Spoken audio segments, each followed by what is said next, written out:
Hello friends, దేవుని కృప వల్ల అయ్యగారు అమ్మగారు మీ అందరికీ దేవుని యొక్క విలువైన ప్రసంగములు స్వయంగా రాసినవి మీకు అందచేయాలని కోరుకుంటున్నాను.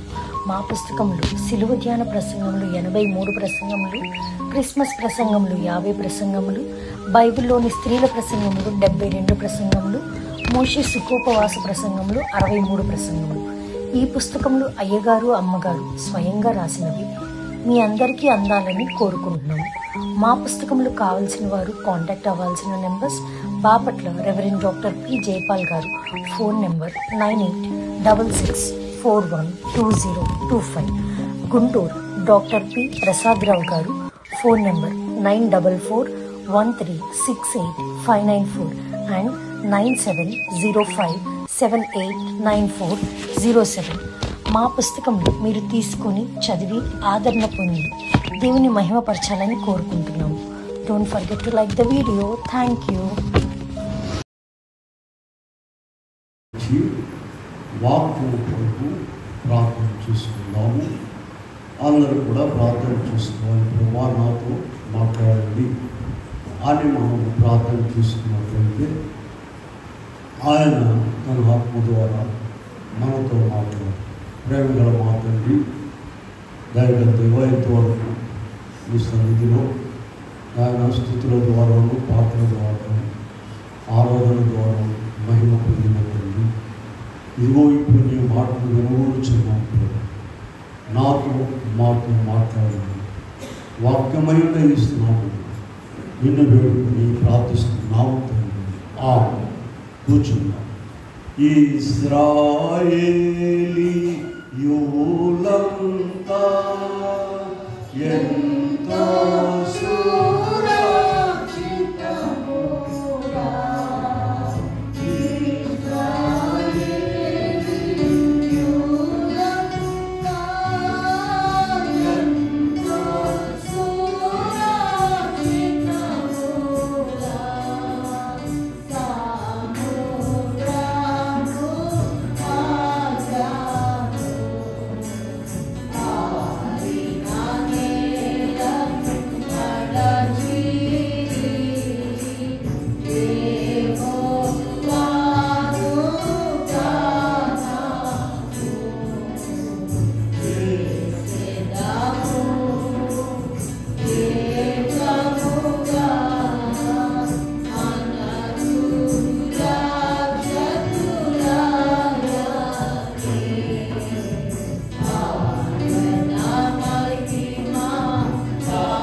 సంఖ్యాకాండము 9వ అధ్యాయంలో మనము 16-17 వచనాలు చదువుతున్నాము.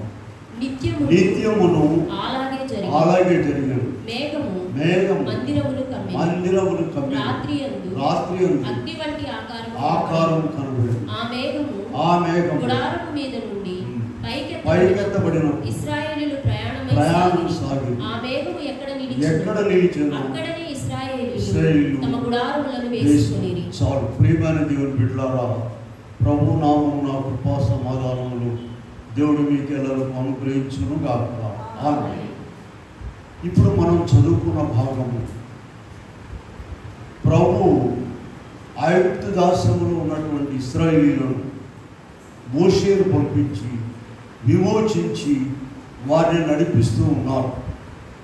ప్రియులారా, ఇక్కడ మనం చూసినట్లయితే ప్రపంచంలో ఏ జాతిని కూడా, ఏ మనుషులను కూడా దేవుడు ఇలా నడిపించలేదు. ఎక్కడ కూడా ప్రత్యక్షంగా మనం ఇంకా చూసినట్లయితే మనము చూడండి, ఆయన నోటి మాట ద్వారా 21వ వచనం చూద్దాం. అలాగే మేఘము సాయంకాలం మొదలుకొని నిలిచిన ఎడల ఆ మేఘం పైకెత్తబడగానే ప్రయాణం చేసిరి. పగలేమి ప్రభు తన నోటి మాట ద్వారా వారిని నడిపించాడు. ఎంతమంది? 10 మంది, 20 మంది కాదండి, 30 లక్షల మంది.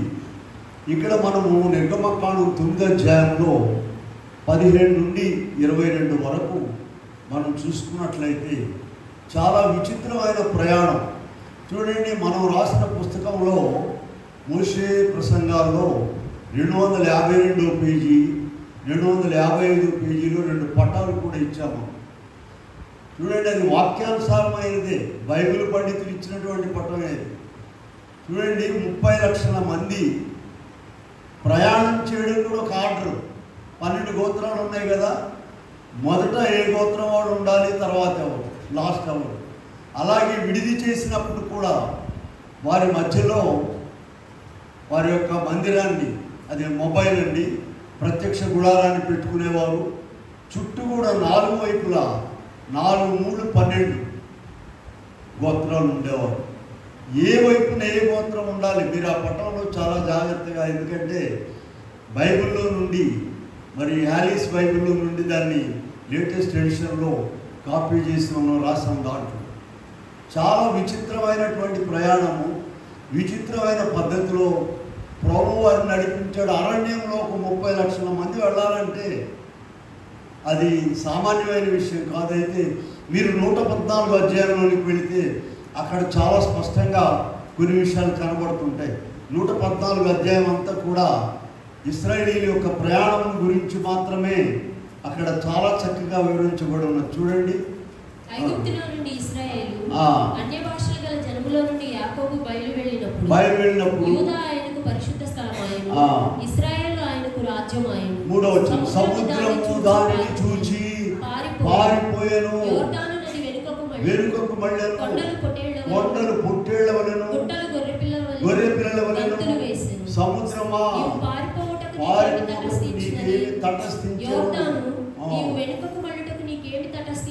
కొండలారా మీరు పొట్టేళ్ల వలెను, గుట్టలారా మీరు గొర్రెల వలెను గంతులు వేయుటకు మీకేమి సంభవించినది?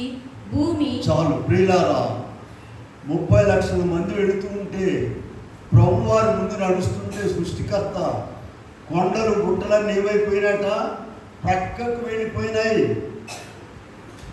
ఇక వీరు ప్రపంచంలో దేవుని ప్రజలు అనబడేవారు ఇశ్రాయేలు మాత్రమే. వారి యొక్క క్రమశిక్షణ ఎవరికి లేదు. ఇప్పుడు మనం మాట్లాడేటువంటి ప్రయాణం సంగతి కొన్ని వేల సంవత్సరాల క్రితం. ఇప్పుడు మిలిటరీ వాళ్ళని వచ్చి వాళ్ళకు ఒక క్రమశిక్షణ, వాడు నడవడం ఇవన్నీ ఉన్నాయి, కానీ అప్పుడు ఇవన్నీ లేవు. ఆ కాలంలోనే ప్రభు వీరిని అలా నడిపించినట్లుగా చూస్తున్నాం. మనం 22వ వచనంలోనికి వెళదాం. చూడండి, నిర్గమకాండము, సంఖ్యాకాండము 9:22లో చూస్తే, యెహోవా మాట చొప్పున వారు తమ గుడారములను వేసుకొనిరి. యెహోవా మాట చొప్పున వారు ప్రయాణం చేసిరి. 22వ వచనం చదువుదాం. ఆ మేఘము 2 దినములు గాని, ఒక నెల గాని తడవు చేసి మందిరం మీద నిలిచిన ఎడల ఇశ్రాయేలు ప్రయాణము చేయక తమ గుడారములలో నిలిచిరి. అది ఎత్తబడినప్పుడు వారు ప్రయాణము చేసిరి. చాలా విచిత్రమైనటువంటి విషయాలండి. ఈ భాగంలో మనం చూస్తే మనకి చాలా ఇంత గొప్ప విచిత్రం, ఇంత మహిమ. చూడండి, మేఘము మందిరం మీదకి దిగినప్పుడు ప్రయాణం ఆపేశారు. మేఘం పైకి ఇప్పుడు వెళ్ళుద్ది, సాయంకాలం వెళ్ళుద్దో, 2 రోజులు అయిన తర్వాత, నెల అయిన తర్వాత, సంవత్సరం అయిన తర్వాత వెళ్ళుద్దో. ఎవరు చెప్తారు? మోషేని అడిగినా నాకు తెలియదు అంటాడు, అహరోన్ని అడిగినా కూడా నాకు తెలియదు అంటారు. ఎవరిని అడగాలి? వీళ్ళారా, వాళ్ళు ఎవరైనా మిగిలిపోయారంటే అరణ్యములో క్రూర మృగాల పాలైపోతారు. కనుక బాగా ఉందా ఇక్కడ, చక్కగా చల్లగాలి, చెట్లన్నీ బాగున్నాయి, కాస్త నేను పడుకుంటానయ్యా, నువ్వు చూస్తూ ఉండనాలి. ఇంట్లో అందరూ పడుకోవడానికి లేదు, అందరూ రెస్ట్ తీసుకోవడానికి లేదు. వాళ్ళు ఎప్పుడు కూడా వాళ్ళు చూపేడు ఎలా ఉండాలి చెప్పండి? మందిరం వైపు, మందిరం మీద మేఘం వైపు ఉండాలి. ప్రియులారా, ఈ విషయాలు మనము దేవుడు చేయబోలేని శాశ్వతమైనవని మనం వాక్యంలో చూస్తూ ఉన్నాము.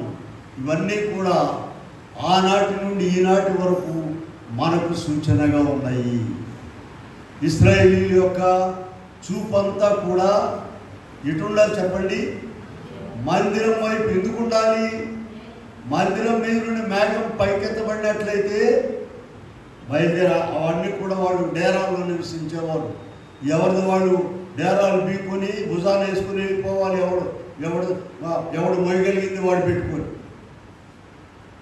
కనుక ఎవరు చెప్పగలరు? ఆ బాగుందండి, ఇక్కడ వాతావరణం బాగుంది, మంచినీళ్ళు ఉన్నాయి, ఆ చెట్లు ఉన్నాయి, అన్నీ బాగుంది, కథ పడుకుందామని అంటే సాయంకాలం మేఘం పైకి వెళ్ళుద్దో, 2 రోజులు అయిన తర్వాత, లేకపోతే నెల తర్వాత, 1 సంవత్సరం ఆగుద్దేమో. రెడీగా ఉండేవారండి. వీళ్ళారా, ఇది చాలా విచిత్రమైన ప్రయాణం. ఆనాడు వారిని నడిపించిన దేవుడు, ఆనాడు వారికి మోషే సరిపోయాడు. ఈనాడు మనకు మోషే సరిపోడు. ఎక్కువ జ్ఞానం పెరిగిపోయింది, లోకం పెరిగిపోయింది, పాపం పెరిగిపోయింది, శాపం పెరిగిపోయిన మనుషులను నడిపించడానికి ఆయనే రావాల్సి వచ్చారు.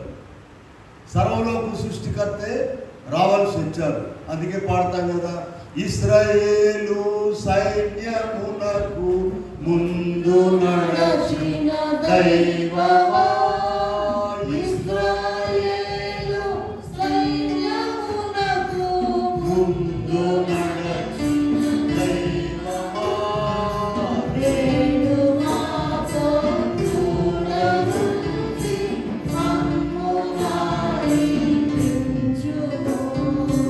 వేణు మాతో చూడనుంది మమ్ము నడిపించుము. కనుక ఆనాడు మోషే ద్వారా ఇశ్రాయేలును నడిపించిన దేవుడు, పగలు మేఘ స్తంభంలోను రాత్రి అగ్ని స్తంభంలోను ఆయన్ని నడిపించిన దేవుడు ఆయనే వచ్చేసాడు ఇప్పుడు. ఎందుకంటే ఈ మోషేలు ఇటువంటి వాళ్ళు పనికిరారు. ఇప్పుడు ఎవరు వచ్చినా కూడా ఈయనకేం తెలుసు, ఆయనకేం వచ్చు, ఈయనేం చేస్తున్నాడు, ఈయన అక్కడ పడుకున్నాడు, ఈయన అక్కడ తింటున్నాడు, ఇదే సరిపోయింది. వాక్యం వినేదాకా ఎక్కడుంది? పెరిగిపోయిన తెలివితేటలు, చివరి దినాలు, కోతకాలంలోకి వచ్చేసాం మనము.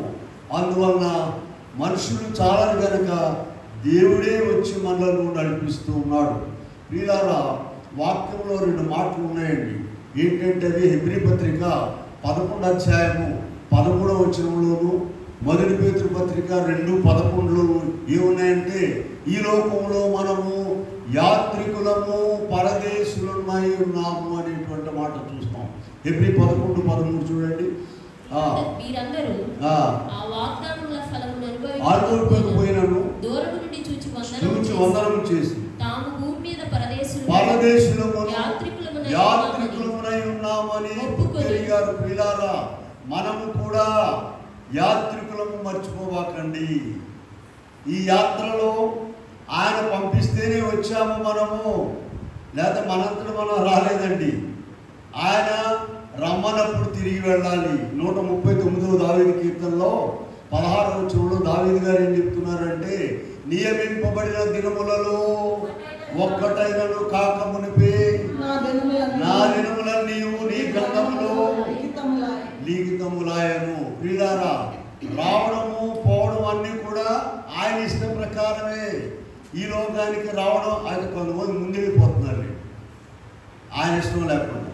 చూడండి, వాక్యం చూపిద్దాము. ప్రసంగి గ్రంథం 7వ అధ్యాయము 17వ వచనంలో ఆయన కాలం కాకుండా ముందుగా వెళ్ళే వాళ్ళ గురించి చూద్దాం.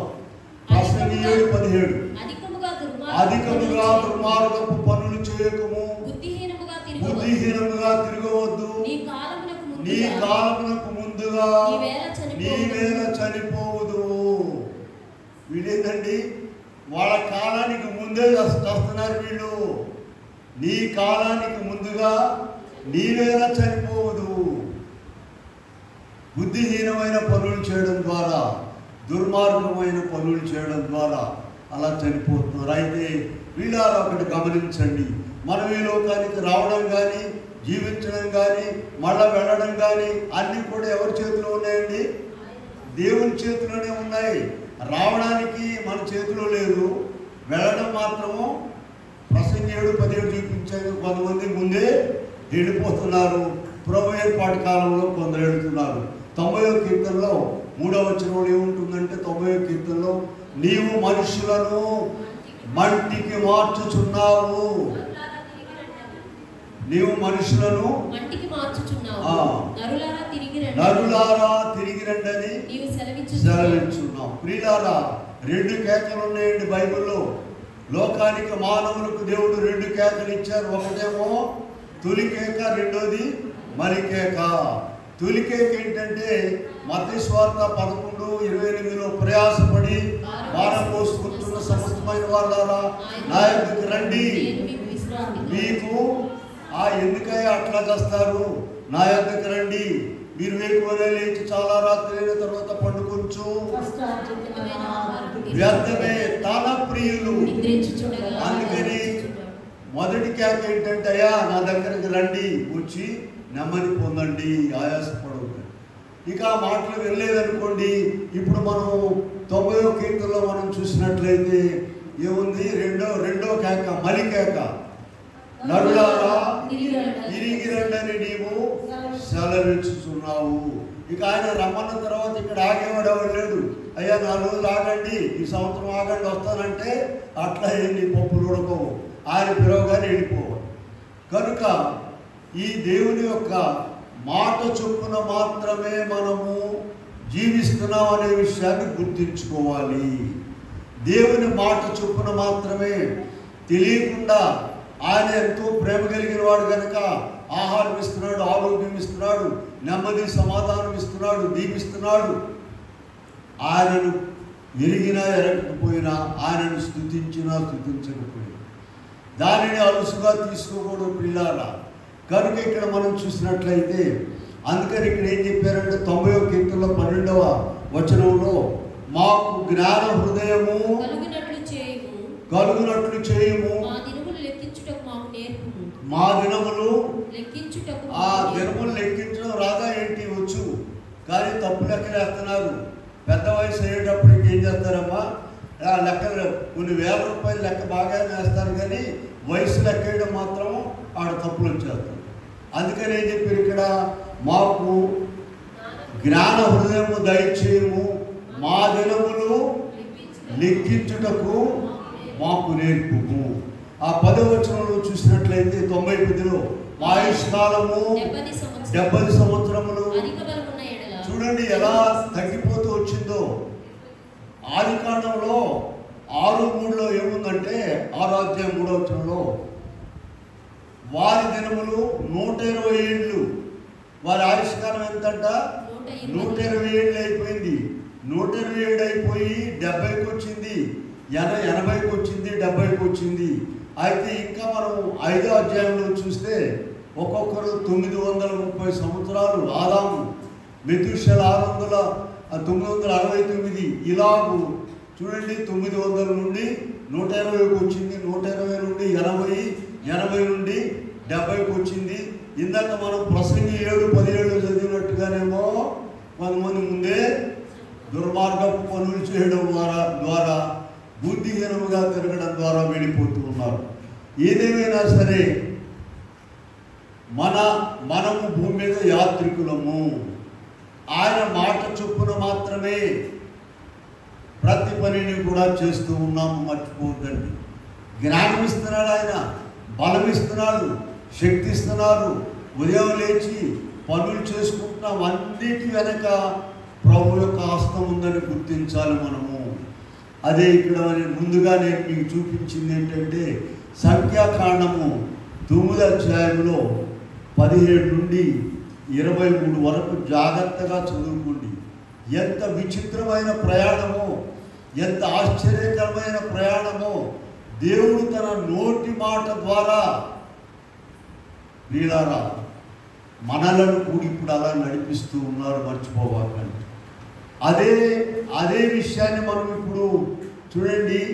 మన ప్రయాణం 2వ రాకడ విషయం ఆలోచిద్దాం. ఇప్పుడు ప్రభు యొక్క మొదటి రాకడ అయిపోయింది, ఆయన వచ్చారు, మనందరికి కూడా రక్షణను తీసుకొచ్చి ఇచ్చారు.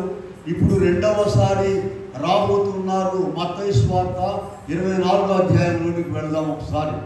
24లో మనము 36వ వచనం చూద్దాం. చూడండి. అయితే ఆ దినమును గూర్చియు ఆ గడియను గూర్చియు తండ్రి మాత్రమే ఎరుగును గాని ఏ మనుష్యుడైనను పరలోకమందలి దూతలైనను కుమారుడైనను చూడండి ఇక్కడ ఆ దినమును గూర్చియు ఆ గడియను గూర్చియు తండ్రి మాత్రమే ఎరుగును గాని ఏ మనుష్యుడైనను పరలోకమందలి దూతలైనను ఎరుగరు. ఇందాక ఒక మాట చెప్పాను మీకు నేను. మేఘము అరణ్యములో మందిరం మీద ఆగిందండి. ఆగినప్పుడు ఏం చేస్తారమ్మ వాళ్ళు? ప్రయాణం ఆపేసి ఉంటారు, రెస్ట్ తీసుకుంటారు. మరి ఎప్పుడది పైకి వెళ్ళుద్ది? ఎవరికి తెలుసా విషయము? ఎవరిని అడిగితే చెప్తాడు? ఎవరిని ఇంటి పక్క ఆయన అడిగినా చెప్పడు, తెలివి వెళ్ళాయన చెప్పడు, చదువుకున్నాయని చెప్పడు, మోసేనే చెప్పలేడు. కనుక ఏం చేయాలి వాళ్ళందరూ చెప్పండి? వాళ్ళు చూపెట్టి ఉండాలమ్మా, మందిరం మీద ఉండాలి. ఇదిగో ఈనాడు కూడా ప్రభు రాబోతున్నాడు. ఆ దినముని ఎవరికి తెలియదు. నీ చూపంతా ఎక్కడ ఉండాలి? మందిరం మీద ఉండాలి. ఊళ్ళో మీదను, లోకం మీదను, ఇంకొక వేరే వేరే పనుల మీద ఉండకూడదు. అలా ఉన్నట్లయితే నీవు ఎత్తబడలేవు. మిగిలిపోతే ఏమైందండి? ఆనాడు అరణ్యములో మిగిలిపోయినట్లయితే క్రూర మృగముల పాలయ్యేవారు. భయం. అందుకని భక్తి కలిగిన వాళ్ళమ్మటి వీళ్ళమ్మటి అయ్యాది కానీ మంచి పాటలు పాడతాడు, ప్రార్థన చేస్తాడు, ఆయన చూస్తూ ఉండదు. ఆయన వెళ్ళిపోతే మనం కూడా నీలారా ఇలాగ వాళ్ళమ్మటి వెళ్ళిపోయారు. ఈనాడు కూడా ప్రభు వచ్చే రాకడ దినం మనకు తెలియదు కనుక మనం అందరి చూపెట్టి ఉండాలమ్మా. మందిరం వైపు మందిరం ఉందా చూడండి.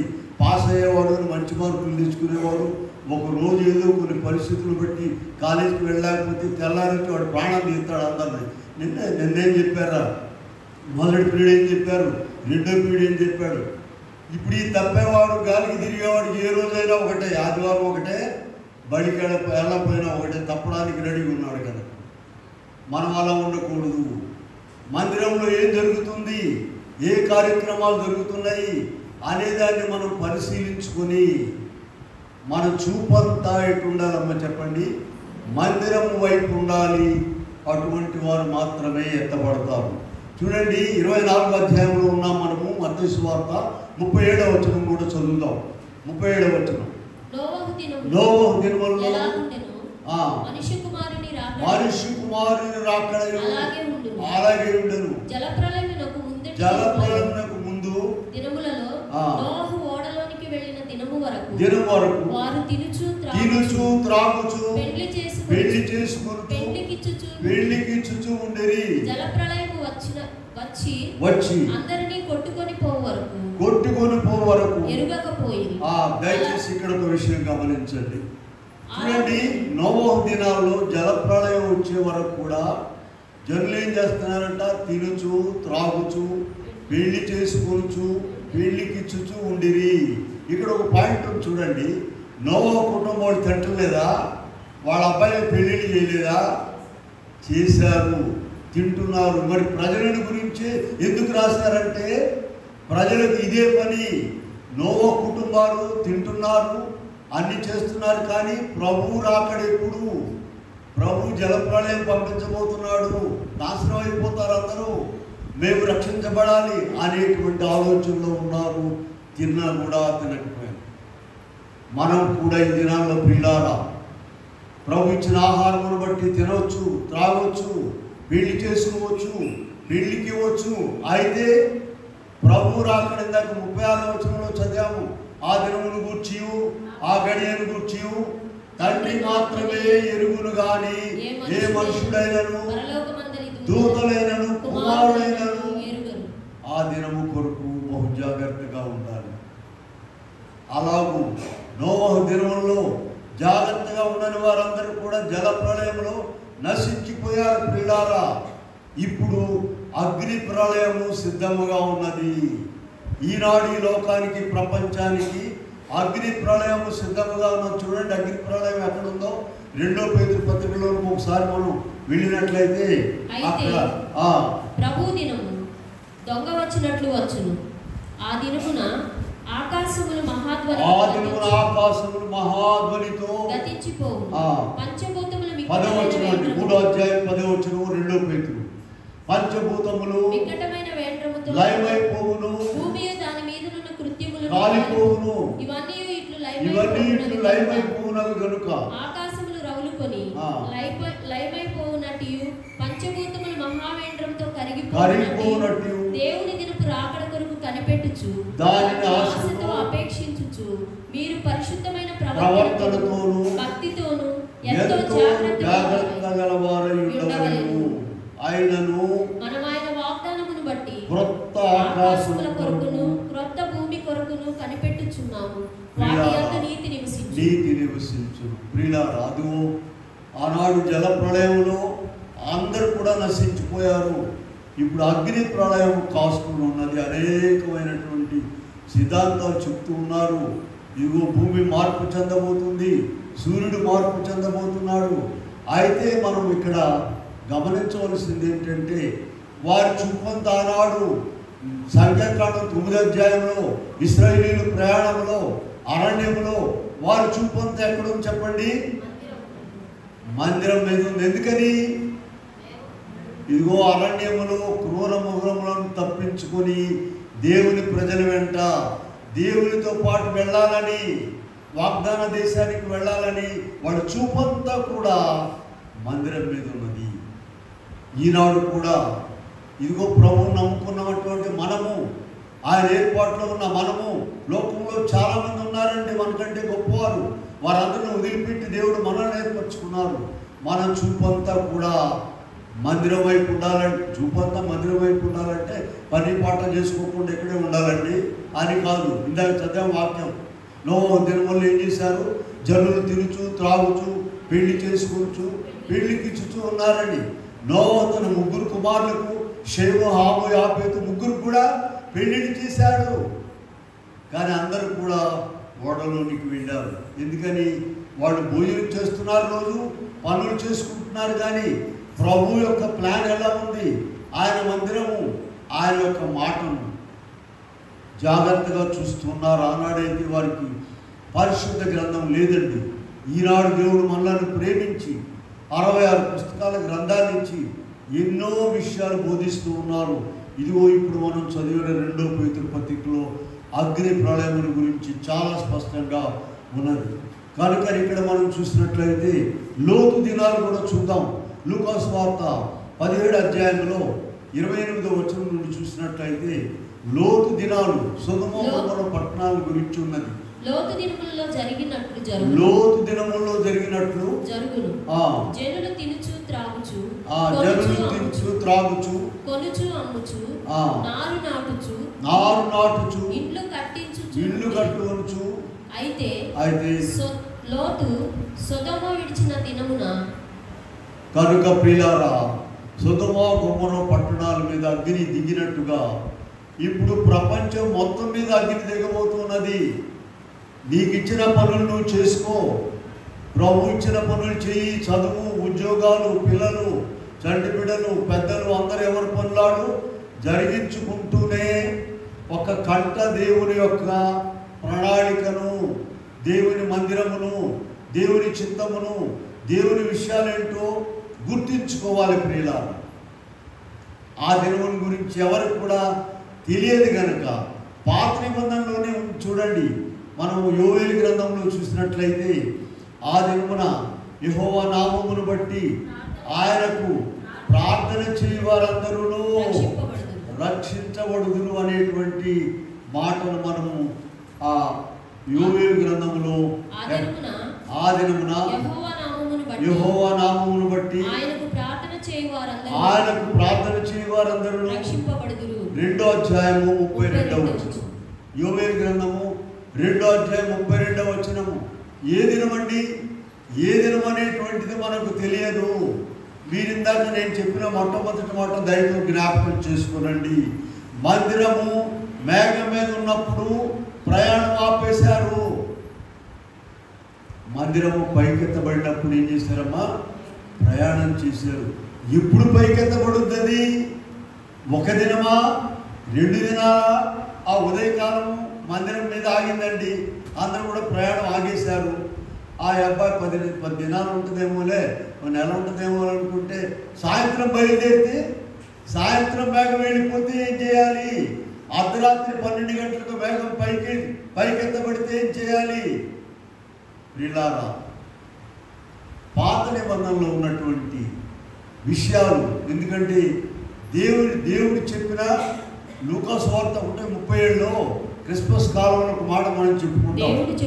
దేవుడు చెప్పిన ఏ మాట అయినను నిరర్ధకము కానేరదు. ఆయన ఆనాడు చెప్పాడు, ఆ మాట నెరవేర్చాడు. ఆ మాట ఎంత కాలమైనా సరే నిరర్ధకం కాదు. ప్రసంగి 3:14 చూడండి. ప్రసంగి గ్రంథంలో 3:14 చూద్దాం ఒకసారి, చదవండి. దేవుడు చేయు పనులను శాశ్వతములని నేను తెలుసుకుంటుని, దానికి ఏదియు చేర్చబడదు, ఏదియు తీసివేయబడదు. దేవుడు పాత నిబంధనలో ఇశ్రాయేలీయులను ఐగుప్తు నుండి విడిపించి నడిపించుచు ఒక పని చేశారు. వారి ప్రయాణంలో మేఘము మందిరం మీదకి దిగినప్పుడు ఆగిపోండయ్యా, ప్రయాణం ఆపేసేయండి. మేఘం పైకెత్తబడినప్పుడు బయలుదేరి వెళ్ళండి అని ఒక మాట చెప్పారు. ఆ మాట ఎప్పటి వరకు పనిచేస్తుంది? కొన్ని వేల సంవత్సరాల వరకు, నేటి వరకు, కడ వరకు కూడా పనిచేస్తుంది. ఇప్పుడు కూడా అదే మాటలు మనం మాట్లాడుకుంటాం. భక్తి గల వారు అని చెప్పుకునేటువంటి వారు వీళ్ళారా, లూకా సువార్తలో ఉన్నాం కదా, 17వ అధ్యాయంలో 31వ వచనం చూడండి ఒకసారి. 31వ వచనం చూడండి. ఆ దినమున మిద్దె మీద ఉండువాడు ఇంట ఉండి తన సామగ్రిని తీసుకొని పోవుటకు ఇంతకు దిగకూడదు. అలాగే పొలములో ఉండువాడు. చాలు చూడండి ఇక్కడ పిల్లారా, మిద్దె మీద ఉన్నవాడు అంటే భక్తిలో ఉన్నవాడు. పర్వాలేదు, కొంచెం భక్తి ఉన్నది, పాటలు వచ్చు, వాక్యం వచ్చు, మందిరానికి వెళ్తాము, పర్వాలేదు, నువ్వు మిద్దె మీద ఉన్నట్లే. ఈ మిద్దె మీద ఉన్నవాడు ఏం చేయాలట? అక్కడ ఎంత చక్కగా రాస్తారు చూడండి. తన ఇంటిలో నుండి, ఎవరింట్లో నుండమ్మా? ఏమంటారంటే మా ఇంట్లో వస్తువు, మా ఇంట్లో నా గ్లాస్ తెచ్చారండి, దొంగతనమా ఏంటి? నీ ఇంట్లో నుండి ఏమి తీసుకుని పోవడానికి నీ ఇంట్లో దిగకూడదు, అసలు దిగకూడదు. భక్తి జీవితంలో దిగిపోకూడదు. ఏ విషయంలో కూడా నువ్వు కిందకి దిగకూడదు. దిగావంటే మళ్ళీ ఎక్కడానికి కష్టం. కనుక 24వ అధ్యాయం మత్తయి సువార్త ఎంతో స్పష్టంగా అనేక విషయాలు చెప్తూ ఉన్నాడు. కనుక ఇక్కడ మనం చూస్తే 24వ అధ్యాయంలో 40-41వ వచనాల్లో చూస్తే, ఇద్దరు పొలములో ఉందురు, ఒకరు తీసుకొని పోబడతారు, ఇద్దరు స్త్రీలు తిరగలి విసురుతుందరు, ఒకటి తీసుకొని పోబడును, ఒకటి విడిచిపెట్టబడును. కనుక ఎందువలన అలా జరుగుతుందో తెలుసా మీరు? ఒకరి చూపేమో మందిరం మీద, దేవుని వాక్యం మీద, దేవుని సమాజం మీద ఉన్నది, ఇంకొకరు చూపేమో లోకం మీద ఉన్నది. ప్రియులారా, ఇటువంటి విషయాలు మనం ఆలోచించుకోవడానికి చివరి దినాల్లో ఉన్నాము, అంత్య దినముల్లో ఉన్నాము. ప్రియులారా, అపాయకరమైన కాలంలో ఉన్నాం, మర్చిపోబాకండి. ఈ అపాయకరమైన కాలంలో మనము బ్రతికి బయటపడాలంటే చూడండి, 2వ తిమోతికి రాసిన పత్రిక 3వ అధ్యాయంలో ప్రారంభం నుండి చదువుకుందాము. 2వ తిమోతి 3 అంత్య దినములలో అపాయకరమైన కాలంలో వచ్చిందని తెలుసుకొనుము. ఎలాగనగా స్వార్థప్రియులు, ధనాపేక్షలు, బిక్కములాడువారు, అహంకారులు, దూషకులు, తల్లిదండ్రులకు కృతజ్ఞత లేని వారు, అపవిత్రులు, అనురాగరహితులు, అతిద్వేషులు, అపవాదకులు, అజితేంద్రియులు, క్రూరులు, ద్రోహులు, మూర్ఖులు, గర్వాంధులు, దేవుని కంటే సుఖానుభవమును ఎక్కువగా ప్రేమించువారు. 5వ వచనం చూడండి. పైకి ప్రియులారా 19 రకాల లిస్టు ఉందండి. అక్కడ బాగా సరిపోయింది. ఈ దినాలకు జ్ఞానం పెరిగింది అనుకుంటున్నాము, నాగరికత పెరిగింది అనుకుంటున్నాము, ఆదాయాలు పెరిగినాయి అనుకుంటున్నాము, బాగా తింటున్నాము, బాగా ఉన్నాము అనుకుంటున్నాము. అన్నట్లు చూసామంటే ఇన్ని ప్రసంగాలు తుమ్ములొత్తే రాస్తున్నాడు, దగ్గొత్తే రాస్తున్నాడు, ప్రతివాడు ప్రసంగం రాసేవాడు. ఆడిపోతున్నాయో లేదు తెలియదు. ఎన్ని వైద్యాలు వచ్చినాయో, ఎన్ని పద్ధతులు వచ్చినాయో, ఎన్ని మాటలు వచ్చినాయో, ఎన్ని సిద్ధాంతాలు వచ్చినాయో, ఇవన్నీ కూడా పెరిగిపోయినాయి ప్రియులారా.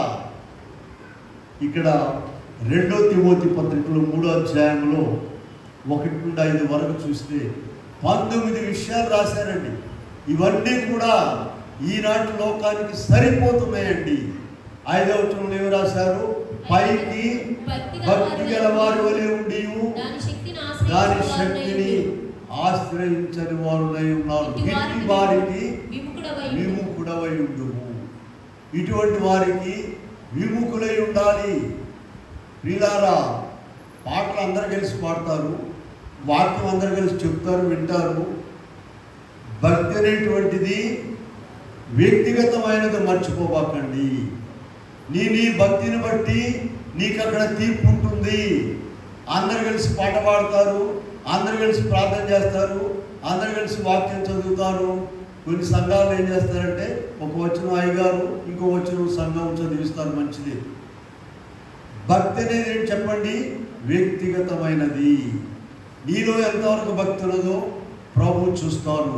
కనుక ఇక్కడ మనం చూసినట్లయితే సంఖ్యాకాండం 9వ అధ్యాయం మర్చిపోబాకండి. అక్కడ మేఘము 1 దినం తడవు చేసిన, 2 దినాలు తడవు చేసిన, నెల దినాలు తడవు చేసిన, సంవత్సరము పైకెళ్లకుండా ఉన్నట్లయితే వారి ప్రయాణం ఆగిపోయి ఉండేది. మేఘం ఎప్పుడైతే పైకి వెళ్ళిందో అప్పుడు ప్రయాణం సాగించారు. మనం కూడా ప్రియులారా మత్తయి సువార్త 24వ అధ్యాయం ఉన్నాం కదా, 43వ వచనం చూద్దాం. 43వ వచనం చూడండి.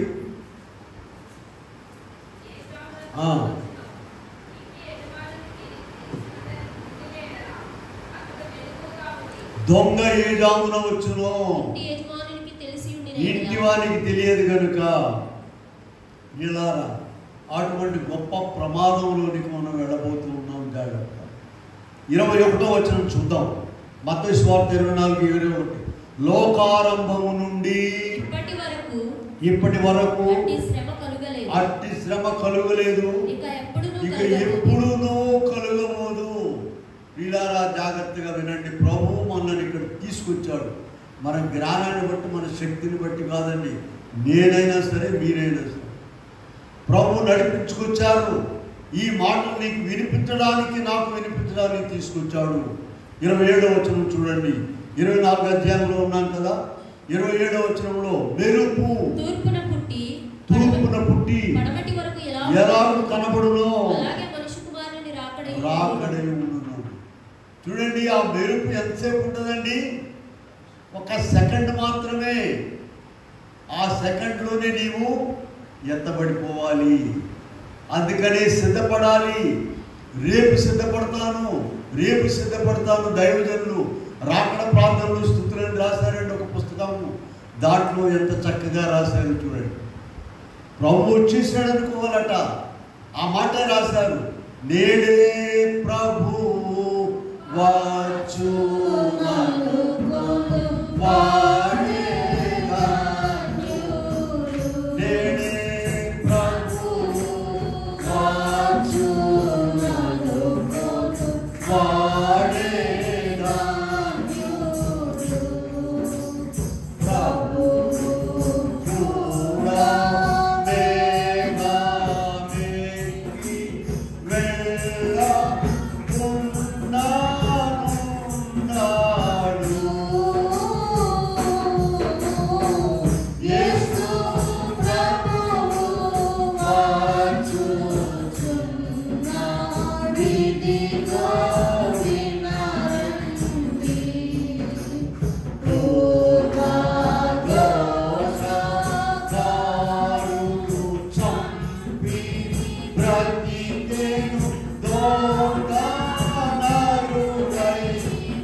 వచ్చారు అని నీవు సిద్ధపడితేనే 10 మంది కన్యకల సంగతి మనకు తెలుసు. మత్తయి సువార్త 25వ అధ్యాయంలో అందరూ కూడా సిద్ధపడ్డారు, నేను సిద్ధపడ్డారు. నువ్వు బాగలేదమ్మంటే ఒక్కొక్క ఊరుకుంటుందా? ఆ ఊరు తగాద పెట్టుకుని పైకి వస్తుంది. ఏమన్నా నీ చీర బాగలేదు, నువ్వు బాగలేదంటే ఊరుకోరు కదండి. ఊరుకోరు. చాలా బాగుందంటేనే ఇంతకు ముందు కూడా చెప్పారు మీకు. మా అమ్మగారి స్టెల్లా కాలేజీలో ఒక ఆమె ఏం చేసిందంటే సాయంత్రానికి ఒక ఆమెను పోట్లాడింది. ఏమని పోట్లాడిందంటే, నేను మంచి చీర కట్టుకొచ్చినప్పుడల్లా కూడా నువ్వు బాగున్నావు, నీ చీర బాగుందంటావు, ఇవాళ పొద్దున్న నుంచి చూస్తున్నాను, సాయంత్రం వెళ్ళబోతున్నా, నీకేమొచ్చింది? మాట్లాడలేదు. ఎంత డైరెక్ట్ అటాక్ అన్నమాట. బెత్తరపోయారంట అందరూ. ఇవాళ ఏం రోగం వచ్చింది నీకు? రోజు నీ పొద్దు నుంచి క్లాస్కి వెళ్ళడం చూస్తున్నాను తినాక ఏమైనా మాట్లాడుతావు, నువ్వు బాగున్నావా, మన చీర బాగుందంటారు. సాయంకాలం ఆ పాపం ఆమె గోల్లో ఉంది, ఇంటికాడ తల్లు అట్లా ఆమె బాధలు ఆమె పడతా ఉన్నట్టుంది.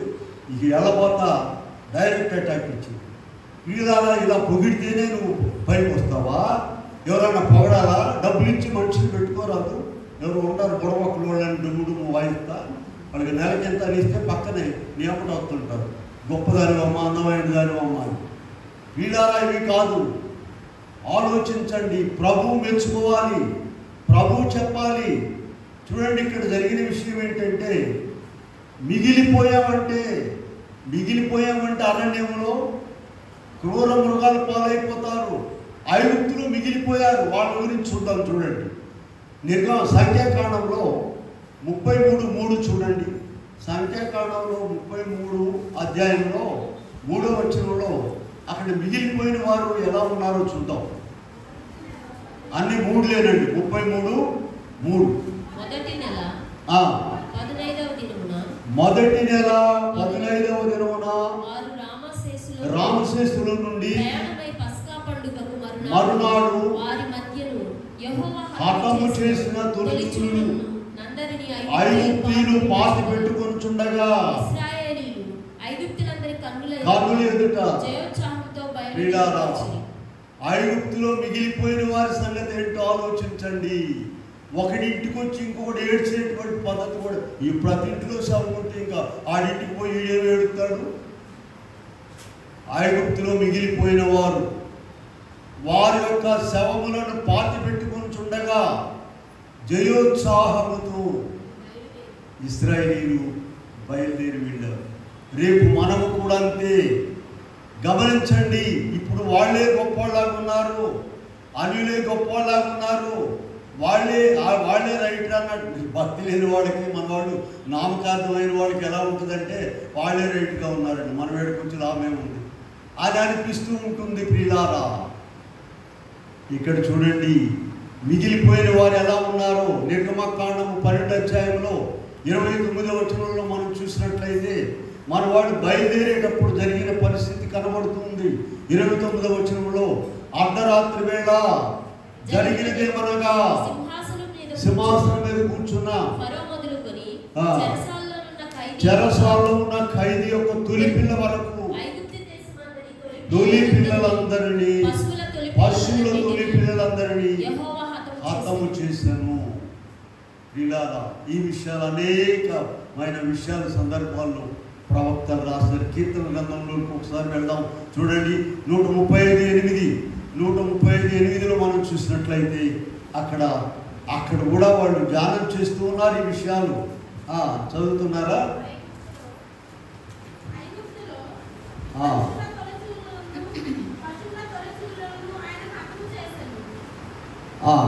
135వ అధ్యాయంలో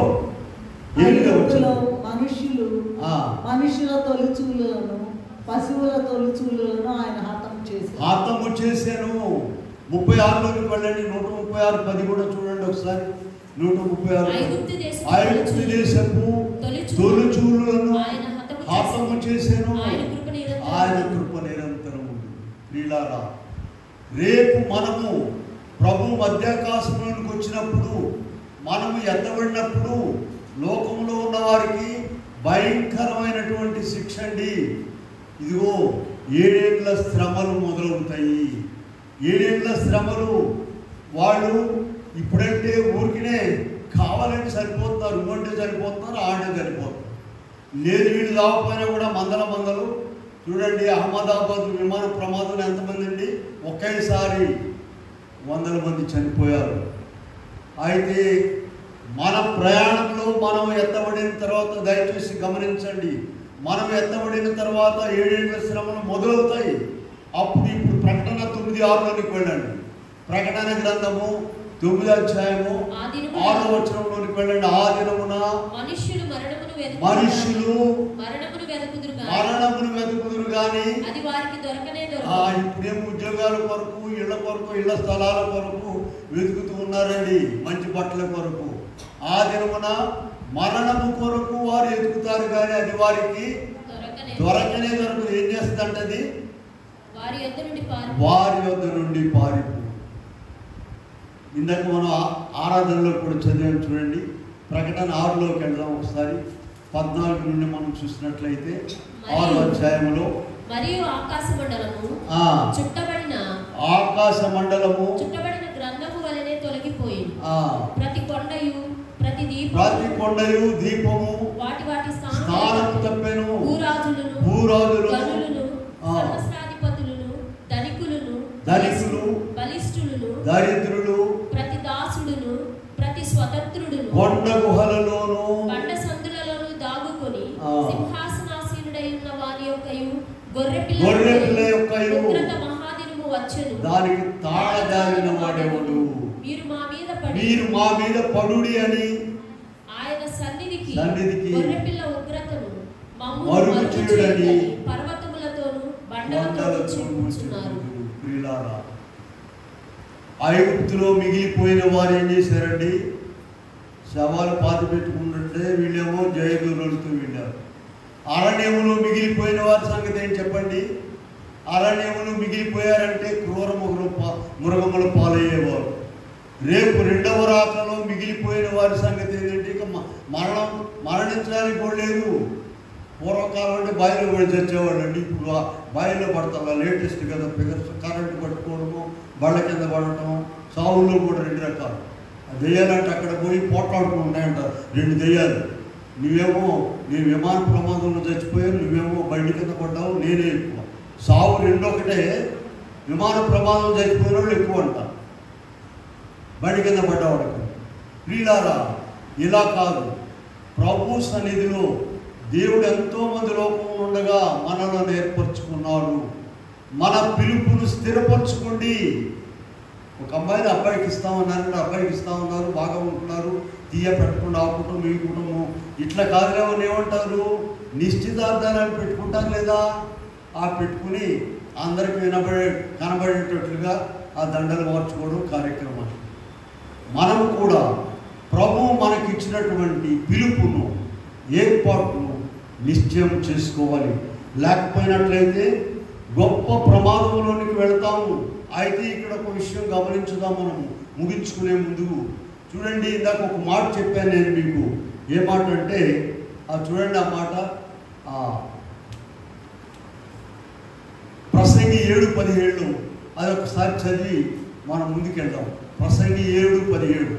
అధికముగా దుర్మార్గపు పనులు చేయకుము, బుద్ధిహీనముగా తిరగవద్దు, నీ కాలమునకు ముందుగా నీవేళ చనిపోదు. వీళ్ళారా, యాత్రలో ఉన్నారు. మేఘం పైకి వెళ్ళినప్పుడు ప్రయాణం చేశారు, ఆగినప్పుడు ప్రయాణం ఆగారు.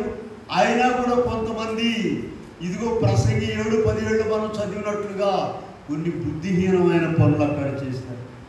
మీరు సంఖ్యాకాండం 16వ అధ్యాయంలోకి వెళితే 32వ వచనం 27వ వచనం చూస్తే కోరహు, దాతాను, అబీరాము అనేటువంటి వారు మోషేకు వ్యతిరేకముగా ప్రవర్తించి మధ్యలో రాలిపోయారు. 16వ అధ్యాయంలో 32, 37 వచనాలు చూస్తే భూమి నెరవిడిచి వారిని వారి కుటుంబములను సంబంధులందరినీ వారి సమస్త సంపాద్యమును మృంగివేశారు. మధ్యలో రాలిపోయారు. ఇంకొక మాట కూడా చూడండి, ఇక్కడ 3 ఉన్నారండి ప్రవక్తలు. ఎవరెవరు? మోషే, వాళ్ళ అన్నయ్య పేరు అహరోను, వాళ్ళ అక్క పేరు. ఈ ముగ్గురు కూడా దేవుని ఏర్పాట్లు గొప్ప ప్రవక్తలే. అయితే వాళ్ళు మనుషులను మర్చిపోబాకండి. వాళ్ళకు కూడా ఒక చిన్న ఆలోచన వచ్చింది. మీరు సంఖ్యాకాండము 12 అధ్యాయంలోనికి వెళ్దాం చూడండి. 12 అధ్యాయంలోకి వెళితే మనం అక్కడ మోషే అట 12:1 చూడండి. మోషే కూషు దేశపు స్త్రీని పెళ్లి చేసుకుని స్త్రీని వివాహం చేసుకున్నారు గనుక అతడు పెళ్లి చేసుకున్న ఆ స్త్రీని బట్టి మిరియాము అహరోనులు అతనికి విరోధముగా మాట్లాడిరి. చూసారా, విరోధముగా మాట్లాడారు. చూడండి, మోషే దేవుని యొక్క సేవకుడు, మామూలు సేవకుడు కాదండి. ఆయన దేవునితో 40 దినాలు గడిపి దేవునితో స్వయంగా మాట్లాడి దేవుడు రాసినటువంటి 10 ఆజ్ఞల పలకలు తెచ్చాడు. అయితే ఈయనట కూషు దేశపు స్త్రీని వివాహం చేసుకున్నాడట. జాగ్రత్తగా విందాం. సంఖ్యాకాండం 12:1. సరే, కూషు దేశం వాళ్ళని నల్లగా ఉంటారంటే వాళ్ళు. సరే, ఆమె నల్లగున్నా ఎర్రగున్నా ఏమైంది రండి, ఆయన పెళ్లి చేసుకునే వరకు కోపం వచ్చింది. ఎవరెవరికి? వాళ్ళ అన్నయ్యకినో వాళ్ళ అక్కకి కోపం వచ్చేసింది. ఇప్పుడు ప్రభువు వారిని పిలిచాడు. చూడండి, అక్కడ 9వ వచనం ఏం చూస్తాం మనం? యెహోవా కోపము వారి మీద రగులు కొనగా ఆయన వెళ్ళిపోయాడు. 5వ వచనం చూద్దాం. యెహోవా మేఘస్తంభములో దిగి ప్రత్యక్ష గుడారము యొక్క ద్వారమున నిలిచి అహరోను మిరియాములను పిలిచారు. వారిద్దరూ రాగా వాళ్ళతో పిలిచి ఏం మాట్లాడుతున్నారో చూడండి.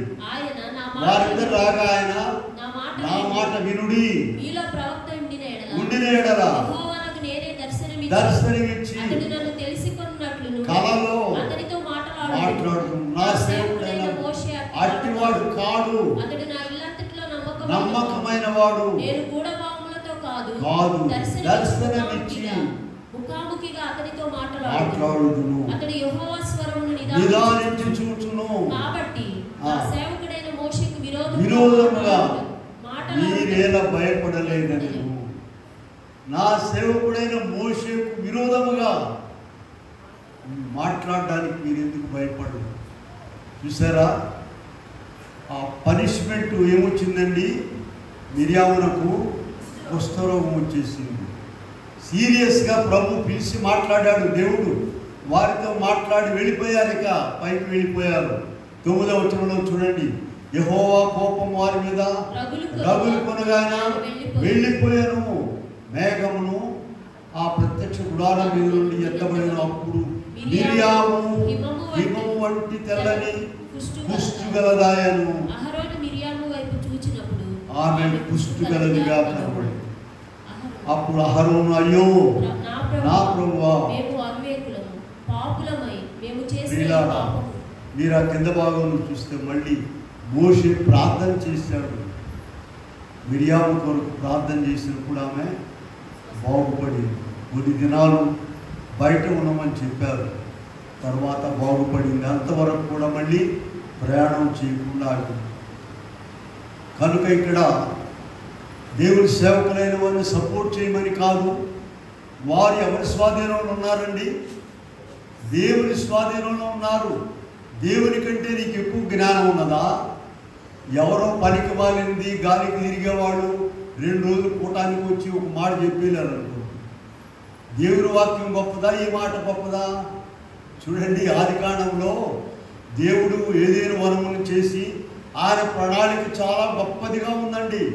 ఇదిగో జీవవృక్ష ఫలములు ఇచ్చారు, అన్నీ ఇచ్చారు.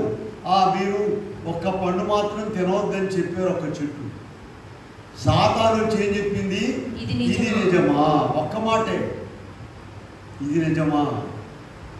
దాంతో మొత్తం ఏమైపోయిందండి, చరిత్ర అంతా కూడా తిరగబడిపోయింది. అయితే దేవుడు తన ప్రజలను వదిలిపెట్టలా. ఉదాహరణ మన బిడ్డలే చూద్దాం. చూడండి, ఉన్నాడు మన అబ్బాయి, చదవడు, తప్పుతాడు, తిరుగుతాడు, పనికిరాడు. ఆయన కూడా మావాడు చాలా మంచివాడు. 1 మార్కులోనే పోయింది. వాడికి అన్ని సబ్జెక్టులు పోయినా ఒక దాంట్లో పోయింది. వాడు భాష అయితేనే మావాడు తెలివిగలవాడు, వాడు తప్పితేనే పొత్తుడు మంచివాడు కాదు. ఇదిగో ఈ పద్ధతిలో ఆ తల్లిదండ్రి పిల్లల ప్రేమ తగ్గింది? ఏమైనా తగ్గలేదు. వాడు ఎంత వెనకబడిపోయినా కూడా ప్రేమ పెరుగుతూనే ఉంది. దేవుడు కూడా అలాగే మానవులను ఇంకా ఇంకా వారు తప్పిపోయినా సరే ప్రేమిస్తూనే ఉన్నారు. దాన్ని తేలిగ్గా తీసుకోకూడదు. ప్రియులారా, ఇక్కడ మనం గమనించవలసిన విషయం ఏంటంటే సంఖ్యాకాండం 12వ అధ్యాయంలో చిన్న అధ్యాయమే మనం చూస్తే ఇక్కడ 13వ వచనంలో మనం చూస్తే మోషే ఎలుగెత్తి దేవా దయచేసి ఈమెను బాగు చేయమని మొరపెట్టను. అప్పుడు తండ్రి ఆమె గుమ్మి వేసిన ఎడల 7 దినములు సిగ్గుపడును కదా, 7 దినములు ప్రత్యేకంగా ఉండవలను చేర్చుకోవాలి. కాబట్టి మిరియాము పాడెము వెలుపలనే గడిపెను, మరలా చేర్చుకునబడు వరకు ముందుకు సాగలేదు. ప్రియులారా, దేవుని సేవకులైన వారితో ఎంతో జాగ్రత్తగా నిలబడ్డారంటే ఇక్కడ ఊరికే ఆషామాషి చూడండి. లోకంలో చాలా మందిని చూస్తాం, చాలా డబ్బు ఉన్నది, చాలా సేవ చేయాలనుకుంటారు, చాలా వాక్యం చెప్పాలనుకుంటారు, మంచిదే. కానీ ఎవరు జరపాలండి? దేవుడు అనుమతిస్తేనే ఇక్కడ నిలబడి వాక్యం చెప్పేది మర్చిపోబాకు. అందరు చెప్పలేరండి. అందరికి చాలా డబ్బున్న వాళ్ళు ఉన్నారు, గొప్ప మందిరాలు కట్టాలని, గొప్ప సేవ చేయాలని అనుకునేవారు ఉన్నారు. కానీ దేవుని యొక్క అనుమతి కావాలి, ఆయనకి ఇష్టమైన వారు మాత్రం. చూసారా, దావీదు గారి సంగతి మనకు తెలుసు కదండి. దావీదు గారికి ఒక ప్రత్యేకమైన పేరు ఉన్నది ప్రభు సన్నిధిలో. నేను కోరుకున్నవాడు ఇతడే అని కూడా చెప్పాడు. అయితే మందిరం కట్టడానికి ఏం చెప్పాడు? నీవు కట్టవద్దు, నీ కుమారుడు కడతాడని. కనుక దేవుని సేవకులైన వారు ఇదిగో 12వ అధ్యాయంలో మనం చూస్తే సంఖ్యాకాండంలో మోషే యొక్క వివరాలన్నీ దేవునికి తెలుసా? మీకు ఎక్కువ తెలుసా? మనుషులకు ఎక్కువ తెలుసా? ఆయన క్షమించిన తర్వాత మనమెవరండి చెప్పడానికి? కనుక ఆయన ఏర్పాట్లో ఉన్నటువంటి సేవకులను, ఆయన ఏర్పరచుకున్నటువంటి వారిని, ఆయనతో ఉన్నటువంటి వారిని, మనను నడిపించేటువంటి వారిని మనము చాలా జాగ్రత్తగా చూసుకుంటేనే కానీ మేము చూసుకోవాలండి. మాకు పైన నాయకులు ఉన్నారు, వాళ్ళు ఏదో పొరపాట్లు చేశారని చెప్పేసి వాళ్ళను మనం విమర్శించుకోవడం కాదు. అవన్నీ చూసుకునేవారు ఎవరున్నారు చెప్పండి? అవన్నీ చూసుకోవడానికి ప్రభు ఉన్నాడు. కనుకనే మనము మన సంగతి ముందుకు సాగిపోతూ ఉండాలి. మన భక్తికి కళంకం రానియకూడదు. అలాగూ మనం ముందుకు పోతే, ఇందాక ఒక మాట చెప్పాను నేను, ప్రసంగి గ్రంథంలో 7:17లో ఏం చదివాం మనం చెప్పండి? 7:17లో అధికముగా దుర్మార్గపు పనులు చేయకము, నీ కాలమునకు ముందుగా నీవేళ చనిపోదు. దేవుడిచ్చిన ఆయుష్ కాలంలో ఆయన స్తుతిస్తూ, ఆయన మహిమపరుస్తూ ప్రతి దినము ప్రభు ఈ దినం మీరు నాకు ఇచ్చినందుకు వందనములు, స్తుతులు, స్తోత్రాలు అని చెప్పాలి. ముసలోడు కాదండి, కుర్రోడు కూడా చెప్పాల్సింది. కుర్రోడికేమో ఒక తీరును, ముసలోడికి ఇంకో తీరు ఉందనుకోబాకండి. అందరిని కూడా ఆయన కాపాడి బ్రతికించి నడిపించి పోషించి జీవింపు చేస్తూ ఉన్నాడు. కనుకనే అలాగ మనం ఉన్నాము. ఆ విషయాన్ని గుర్తిరిగి ప్రభు ఏర్పాటులో ఉన్నాము, ఏర్పాటు సమాజంలో ఉన్నాము, ఏర్పరచబడినటువంటి సేవకుల నడిపింపులో ఉన్నాం మనము, ఏర్పరచబడినటువంటి నాయకుల నడిపింపులో ఉన్నాం మనము అనేటువంటి మాటను గమనించుకోవాలి. ముఖ్యంగా ఏదైనా పాఠంలో ఉన్న సారాంశం ఏంటంటే, పాత నిబంధనలో ఇశ్రాయేలీయుల చూపంతా ఎక్కడున్నా చెప్పండి? మందిరం మీద ఉన్నది. ఎందుకంటే వారి ప్రయాణంలో సాగిపోవడానికి మిగిలిపోయారంటే గొప్ప ప్రమాదము. ఐగుప్తులో మిగిలిపోయిన వారు సమాధులు చేసుకుంటూ ఉన్నారు. ఇదిగో ప్రకటన గ్రంథంలో రేపు ప్రభు వచ్చిన తర్వాత, ఎగిరి వెళ్ళిన తర్వాత మనము మిగిలిపోయేవారు భయంకరమైన 7 ఏళ్ల శ్రమలో ఉంటారు. అరణ్యములు మిగిలిపోయిన వారు కుక్కలు నక్కల పాలైపోతారు. కనుకనే మనము మన చూపంతా నేడు ప్రభు ఆనాడు చెప్పినటువంటి మాట ఈనాడు కూడా సరిపోతుంది. మన చూపంతా కూడా ఎక్కడ ఉండాలి చెప్పండి? చెప్పాలి, అందరు చెప్పండి. వస్తారు ఆ మందిరం మీద ఉండాలి, బజార్ మీద ఉండాలి. ఆలోచించండి. మన చూపంతా కూడా మందిరములో ఏం జరుగుతుంది? మందిరములో ప్రభు రాకడ గురించి చెప్తున్నారు. ప్రభు వచ్చేస్తే ఈ కార్యక్రమాలన్నీ ఆగిపోతాయండి. కనుకనే ఇక్కడ సంఖ్యాకాండం 9వ అధ్యాయంలో ఉన్న వర్తమానం ఈనాడు మనకు ప్రభు రెండవ రాకలో ఆయన మనకి వర్తమానం ఇచ్చాడు. దానిని గుర్తిరిగి మనము ఆ దినమును గూర్చి ఆ గడియను గూర్చి ఎవరికి తెలుసంట? ఎవరికి తెలియదు, తండ్రికి మాత్రమే. అందుకని ఏం చెప్పారు? ఆ దినమును యెహోవా నామమును బట్టి ఆయనకు ప్రార్థన చేయవారందరూ రక్షించబడుదురు. కనుకనే ప్రతిదినము మనము ప్రార్థన చేసుకుని సిద్ధపడాలి. మందిరం వైపు మన చూపు ఉండాలి. అట్టి కృపా దేవుడు మనకెల్లరకు అనుగ్రహించునుగాక. ఆమె చిన్న ప్రార్థన చేద్దాం. ప్రార్థన చేద్దాం అనగానే వెంటనే మనము మోకరించాలి. అది మర్యాదగాను ప్రభువుకి ఇష్టమైన పనిగాను ఉంటుంది, మనకు దీవెనకరముగా ఉంటుంది. ప్రభువు నిన్ను చూస్తున్నారు.